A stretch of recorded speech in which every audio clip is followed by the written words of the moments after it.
I was sitting here for you. We were made to love. We were made to love.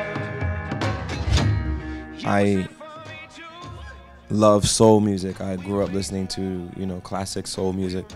But part of the mission for this album was to continue to refresh soul music and continue to push it forward. And knowing the past, knowing the heritage that I come from, but also continuing to push the genre forward. And so I think the same thing happens with you in your personal life. You learn from all your mistakes, you remember them, but you don't dwell on them. You have to keep moving forward. And so I think that happens in love and in your creative process and in life. Have you ever known when you laid your eyes on the perfect work of art? I knew right from the start. Oh, I was never sure of a God before, but I know he must exist. He created this.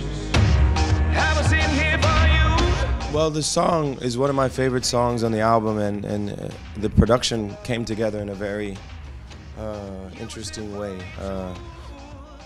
It started with a beat that Dave Tozer and Nana Kwabena put together, and then Dave and I started writing the vocals for it, the melody and the lyric, and we happened to be working with Kimbra that day. We played it for her and asked her to sing on it and see what idea she came up with. And so she just started scatting on the track and seeing what would happen. And we recorded all of her scats and sampled them and cut them up and put them in different places throughout the record. She added this really exotic quality to the song. And I loved the chorus, I loved a lot about it, but I thought the beat wasn't exactly right yet, so I played it for Kanye. And Kanye heard it and he said he loved the song, but he didn't love the beat. So he had these two guys called the Interns, who are producers from Chicago. He had them work on it, and they added a house beat from a guy named Lil Lewis, who is from Chicago as well. Eventually, the track really came together into something that was really beautiful.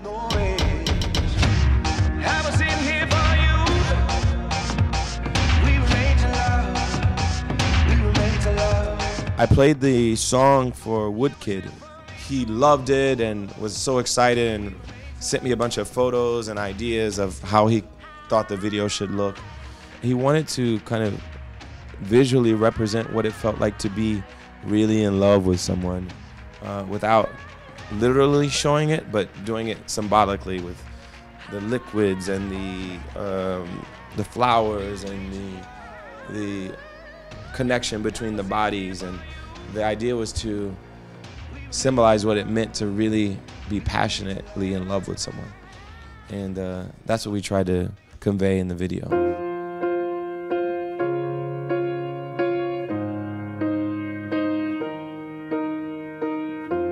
What would I do without your smart mouth?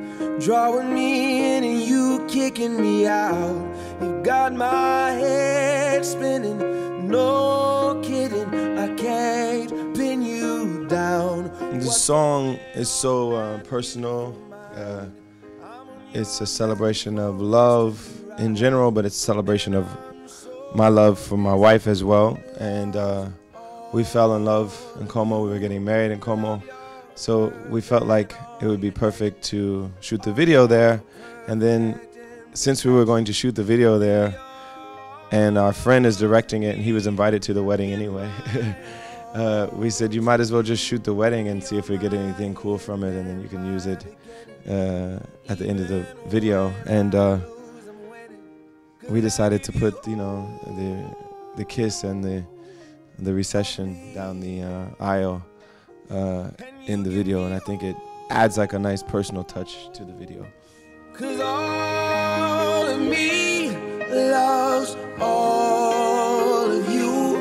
Love your curves and all your edges, all your perfect imperfections. I think the idea when you write lyrics for me is that you want to be a good storyteller. You want it to sing well, so you want it whatever you say to flow very well out of your mouth and with the melody and everything. You also want to be generous with the details, so give some specifics, connect it to your own personal life. But you also want it to be universal at the same time. So I think a great song has a way of being both personal and specific to you, but also something that people around the world can embrace at the same time. So I think that's what great lyricists are able to do, and that's what I strive to do. 'Cause I give you all of me. Wake Up and Love in the Future, I think, represent my best vocal work, and I think the Wake Up album helped me unlock my voice a little bit more in the studio and summon more of the power that I give in a live performance in the studio.